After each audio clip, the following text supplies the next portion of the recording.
L'histoire locale raconte qu'en 1732, un nommé Malmazet, protestant et chirurgien, souffrait d'une longue et cruelle maladie. Sa servante catholique l'engagea à porter ses espérances en Saint-Martin, patron de la paroisse. Malmazet, qui souffrait beaucoup, se mit à prier et promit de se convertir au catholicisme si cela pouvait enlever ses douleurs. Il s'endormit et se réveilla guéri. Il fit ce qu'il promit et entreprit même un pèlerinage à Jérusalem. Durant son voyage, il est frappé par la ressemblance géographique entre le calvaire où mourut le Christ et la petite colline située à Vals entre la Volane et le Voltour. Il décide alors de reproduire dans sa ville le site du calvaire. La colline en question devient sa propriété. Il y fit construire un chemin de croix et une chapelle aujourd'hui disparue. La chapelle que l'on peut voir aujourd'hui sur la colline, baptisée du calvaire, est bâtie sur l'emplacement même de la première chapelle.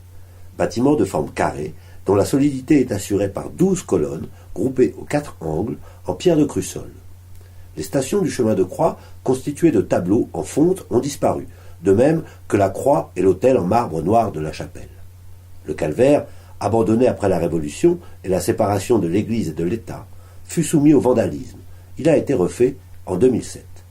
Les mosaïques colorées, au style épuré et contemporain, qui ornent aujourd'hui les stations du chemin de croix, ont été réalisées en 2007 à la demande de la municipalité par l'artiste locale Bernadette Soufflet. En faisant le tour de la colline, vous aurez une très jolie vue sur les toitures du bourg ancien.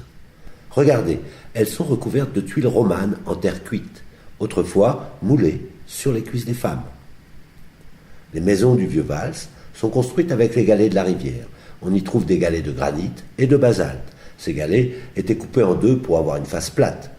Dans ces vieux villages, les rues sont étroites et il est parfois difficile d'y vivre aujourd'hui, d'y faire des travaux, de rentrer les courses. La maison rurale ardéchoise est un assemblage répondant à des fonctions précises et les volumes qui en résultent dépendent des facteurs économiques, historiques, socioculturels et climatiques. On construit avec les matériaux trouvés sur place.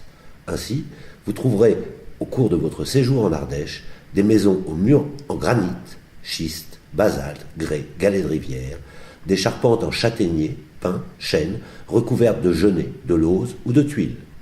La maison du Bas-Vivarais, celle du Haut-Vivarais, la maison de la Montagne, celle des Boutières, la Cévenole et la maison du rivage rhodanien.